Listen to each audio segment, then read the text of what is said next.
Nous continuons au verset 7. Pour moi, je regarderai vers l'Éternel, je mettrai mon espérance dans le Dieu de mon salut. Pour moi, je regarderai vers l'Éternel. Au lieu de regarder vers les hommes, je regarderai vers l'Éternel. Je mettrai ma confiance en l'Éternel, conformément à sa parole dans Psaume 37. Confie-toi à l'Éternel. Confie-toi à l'Éternel. Je mettrai ma confiance en l'Éternel. Oui. Mon Dieu m'exaucera.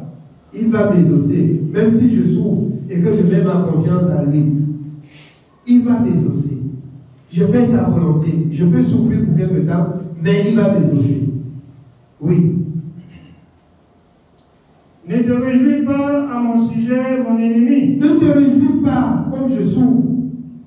L'Éternel, il a l'œil sur moi. Je souffre parce que je réclame la justice. Je souffre parce que je vais rester dans ce que Dieu m'a dit.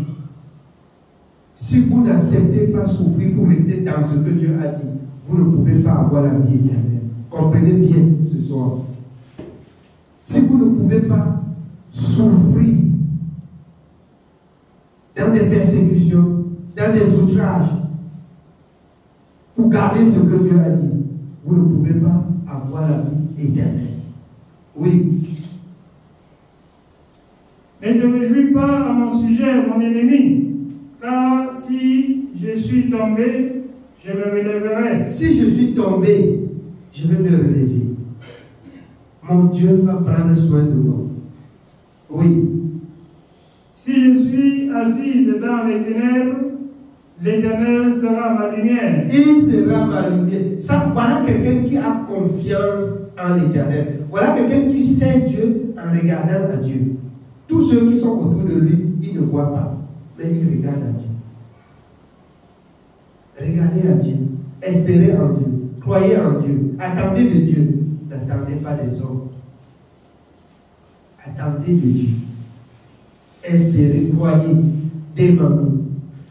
Philippiens 4, 6. Faites connaître vos besoins à l'Éternel. Oui, vous pouvez lire. Ça fait pas mal de lire avant de revenir. Philippiens 4, 6.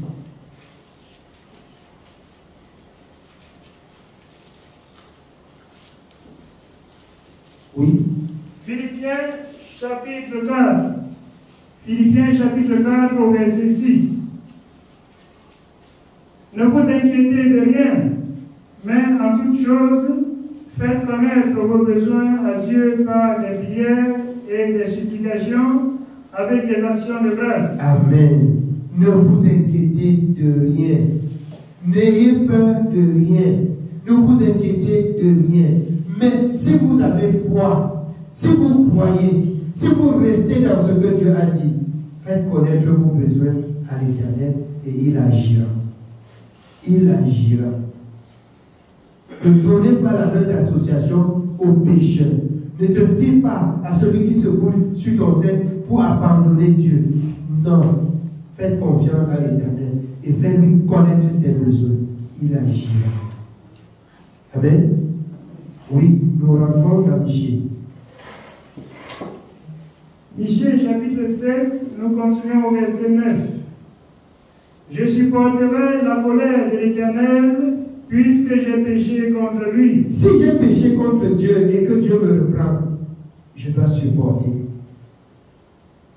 Alors, vous savez ce que c'est que pécher contre Dieu? Il y a des péchés que vous ne ressentez pas le poids là parce que vous vous êtes converti.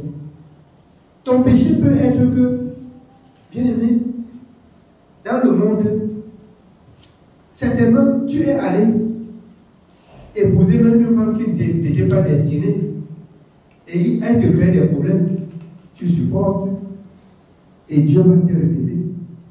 Sans toutefois lui donner accès de mépriser Dieu. Comme un homme, de la même façon, c'est recto verso.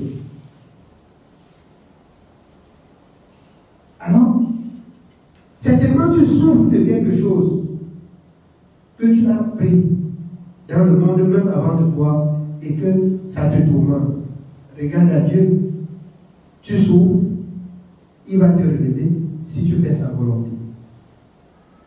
Si tu fais sa volonté. C'est pourquoi quelqu'un a chanté la volonté de Dieu, la volonté de Dieu. Si tu fais sa volonté, la volonté de Dieu, tu sauras qu'il est bon. Si tu fais ce que Dieu te demande, Dieu va manifester son amour pour toi. Amen. Oui, bien aimé, on continue.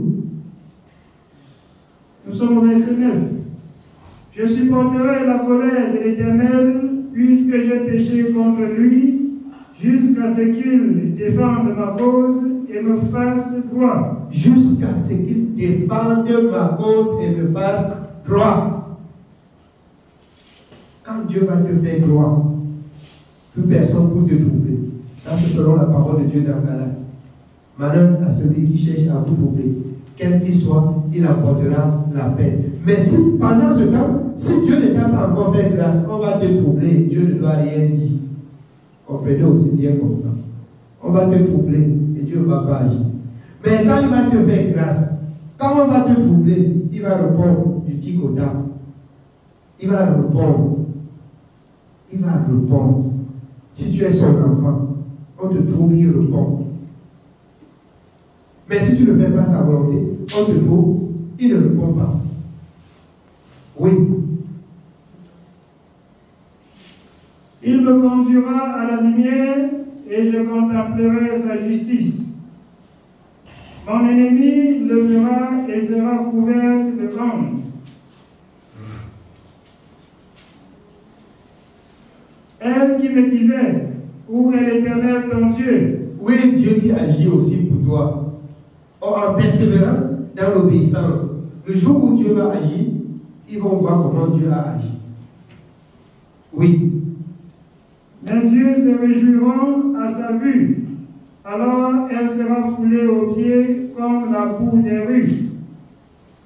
Le jour où l'on rebâtira des murs, ce jour-là, des limites seront régulées.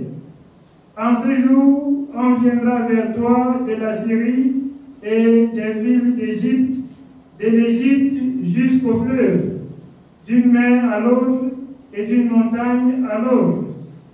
Le pays sera dévasté à cause de ses habitants, à cause du fruit de leurs œuvres. C'est-à-dire, à cause du péché, il doit avoir la destruction. Il doit avoir la ruine.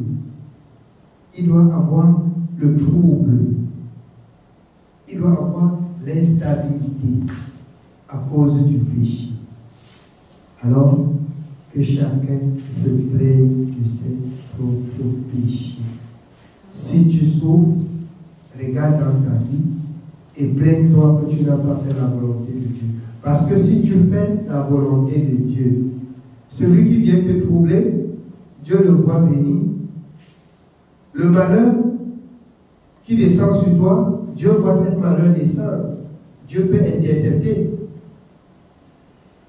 Et elle ne t'atteint pas. C'est la promesse de l'Éternel. Donc, pourquoi l'homme vivant, selon Lamentation 3, 37 que nous avons lu, pourquoi l'homme vivant se plaindrait-il?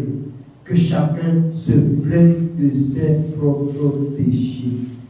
Que l'Éternel nous bénisse au nom de Jésus-Christ. Amen. Oui, bien-aimés, l'exhortation pour ce soir est clôturée, sauf si vous avez quelques témoignages ou quelques actions de grâce ou une parole de connaissance encore pour ceux qui ont la possibilité de prêcher dans la maison de l'Éternel. La parole de connaissance n'est que pour les hommes. Les femmes ne sont pas autorisées à enseigner et à apporter de la parole dans la maison de l'Éternel, comme c'est écrit. Amen. Mais elles peuvent rendre témoignage. Mais elles peuvent évangéliser au dehors, selon ce qui est écrit dans Jean 4. Amen. Que Dieu soit béni.